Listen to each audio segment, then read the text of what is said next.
Et si on se passait du bon vieux sac de trail?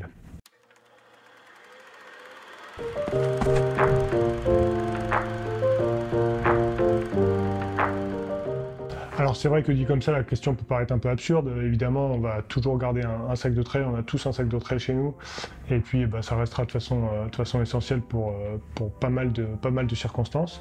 En fait, je voulais vous faire cette vidéo notamment pour vous présenter l'Exodro Insulated de Nathan Sport. Je voulais vous faire la vidéo cet été, puis bon, vous savez comment ça se passe, parfois il y a des choses s'enchaînent et puis on oublie. Et en fait, donc début septembre, comme vous le savez, j'ai couru l'Ultra Arikana au Québec. Et environ 70e kilomètre, j'étais en train de marcher. Il y a un coureur qui m'a doublé et il n'avait pas de sac. Il avait juste au poignet deux de ses porte-flasques, plus une ceinture autour de la taille. Et il avait juste ça et pas de sac sur un ultra. Et donc ça m'a refait penser à la vidéo que je voulais faire. Et je me suis dit que l'aborder sous cet angle-là, ça pouvait être intéressant. En fait, l'idée de cette vidéo, c'est de vous montrer qu'en fait, il y a aussi des solutions alternatives au bon vieux sac de trail qu'on a tous de ce type, où on met soit une poche à eau, soit des flasques. Et en fait, bon, c'est vrai qu'en France et en Europe, étant donné qu'il y a souvent beaucoup de matos obligatoires sur les courses, c'est compliqué de se passer d'un sac parce que avec une ceinture et un porte-flasque, ça suffirait pas pour embarquer tout le matos obligatoire. C'est d'ailleurs une grosse différence qu'il y a avec les États-Unis, l'Amérique du Nord de manière générale. C'est que chez eux, il n'y a pas de matos obligatoire généralement sur les courses, donc ils peuvent se permettre de partir juste avec ce genre de choses, et c'est pour ça aussi peut-être que c'est beaucoup plus populaire là-bas, beaucoup plus utilisé. On a notamment en tête ces images de la western où on voit Jim avec deux de ses porte-flasques au poignet, il a simplement ça sur la course, pas de sac, donc voilà, eux c'est vrai que chez eux ça s'y prête plus, on va dire, et c'est plus dans leur culture.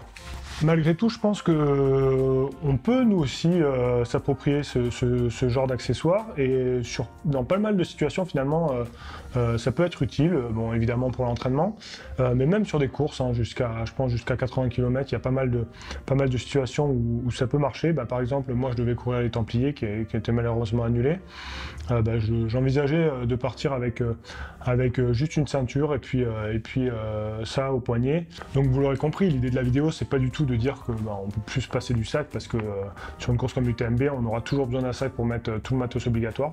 Par contre, dans plein d'autres situations, il faut considérer les solutions alternatives que sont évidemment le porte-flasque et puis ce genre de ceinture que vous connaissez également et que je pense que pas mal d'entre vous ont pour l'entraînement, dans lequel on peut mettre évidemment son téléphone, ses clés et puis même dans certains s'adapter pour mettre également des flasques. Donc je profite de cette petite vidéo pour vous présenter ce Exodro Insulated de Nathan Sport. Alors Nathan Sport, je ne sais pas si vous connaissez cette marque, c'est une marque américaine qui fait des super produits. J'ai testé notamment leur sac récemment. Ils ont fait une collaboration avec Oka, et je ne sais pas si vous voyez chez les athlètes Oka un sac bleu. En fait c'est un sac qui a été développé par Nathan. C'est exactement ce modèle mais sauf en 8 litres, le Vapor Crar. C'est des super sacs. Et donc comme je vous le disais, Nathan, étant donné que c'est une marque américaine et que là-bas ce genre de produits-là ces genres de produits-là sont vraiment populaires, pas étonnant qu'ils en aient développé. Ce Exodro Insulated, c'est vraiment un super produit. Je le teste depuis plusieurs mois maintenant, notamment je l'utilisais tout cet été et puis je l'utilise en fait maintenant quasi quotidiennement quand je m'entraîne. C'est vraiment un produit que j'adore. Alors je ne sais pas si vous vous souvenez, je vous avais présenté quelque chose d'un peu similaire de Osprey, de la gamme Duro. Alors là, on est sur un produit quand même qui est un peu plus haut de gamme, qui est plus cher. Il me semble qu'il est autour de 55 €, contrairement à celui d'Osprey qui était autour de 30 €. Mais il est quand même beaucoup plus abouti et puis il vous servira dans beaucoup plus de situations. Alors quelles sont ses qualités? Déjà, la première chose, c'est le confort et le maintien. Franchement, il tient parfaitement au poignet. Même si la flasque est remplie à fond, on n'a pas vraiment l'impression d'avoir quelque chose au poignet. Bon, si, on le sent quand même, hein, on ne va pas exagérer, mais je veux dire, l'appréhension est assez agréable et franchement, c'est plutôt très bien fait. L'autre grosse qualité, c'est il y a une très grande poche en fait qui prend quasiment tout le tour, pas tout le tour, mais presque toute la largeur du porte-flasque. C'est une matière très stretch, vraiment élastique, qui permet de mettre des choses assez volumineuses dedans. Moi, je mets à la fois mon téléphone, mes clés, si je dois amener une barre, on peut vraiment mettre beaucoup de choses. Et en même temps, ce côté élastique, ça permet de bien compresser ce qu'il y a à l'intérieur et donc d'éviter que quelque chose tombe. Donc là-dessus, c'est super bien fait. Ensuite, évidemment, l'autre chose qui est importante, c'est la flasque. Donc bon, là, on est sur une flasque de 532 ml. C'est une flasque qui a été faite par Hydrapak. Hydrapak, c'est un peu eux qui font les flasques pour quasiment toutes les marques. Salomon, si vous regardez vos flasques Salomon, c'est des flasques Hydrapak. Et donc là, ils ont fait une flasque vraiment super bien aboutie.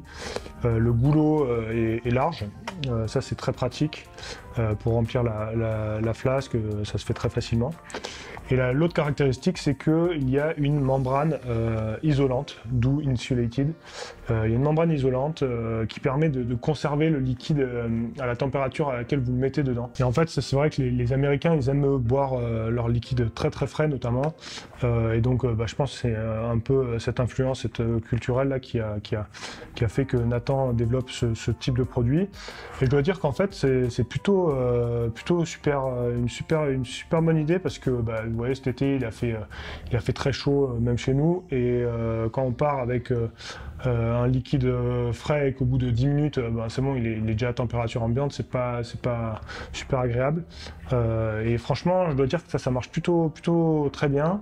Bon, c'est pas miraculeux, je veux dire, si vous partez 3 heures, ça va évidemment pas tenir le liquide indéfiniment frais. Mais sur 1 heure, 1 heure et demie, ça marche plutôt très bien et franchement, c'est assez agréable. Donc voilà, maintenant, moi, j'utilise ce produit vraiment régulièrement et je l'adore. Je trouve que effectivement, c'est un petit investissement, 55 €, c'est quand même pas donné. Mais pour l'utilité qu'il a, je trouve que ça les vaut.